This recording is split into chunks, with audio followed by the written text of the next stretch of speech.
This is the first session we're having on Richmond blockchain technology. So you're probably wondering why have a blockchain meetup in Richmond. It's mostly because we're based in Richmond. So my name is Moaz. I'm a financial services consultant, mostly in the portfolio management and trading space. But the other hat that I wear is I'm a co-founder in two different web applications, web platforms, RevStats and BenStats. And one of them, RevStats, we're in a situation where we have started investigating distributed ledger technologies to enhance the security of the platform. And once we started looking into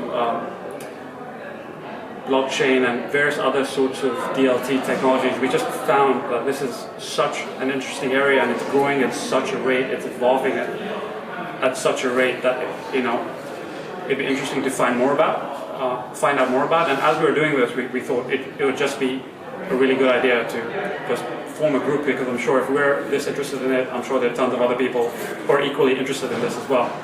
And it's at that point where I started reaching out to various people who I thought were doing really interesting stuff in this space. And I think one of the first people I got in touch with was the Hyperledger project, and they immediately recommended Vic over here.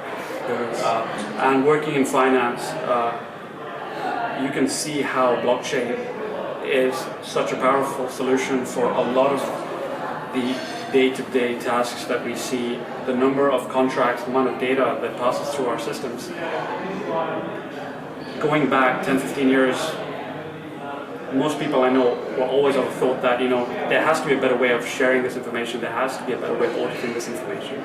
So it kind of makes sense that people are starting to look into blockchain as a service, looking at enterprise blockchains. At least personally, I'm completely sold on the idea of enterprise blockchains. And then our second speaker is Sid, who's got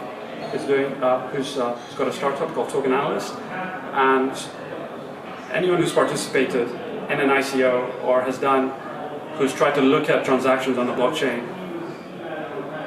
will understand just how opaque it is. You don't know how to group these transactions. You don't know where these transactions are coming from. It's just hexadecimal number, which to most people is meaningless. So I'll let Sid, go over this in more detail, but what they're doing is absolutely amazing, and I'm sure both of these talks will provide a lot of value. So thank you very much.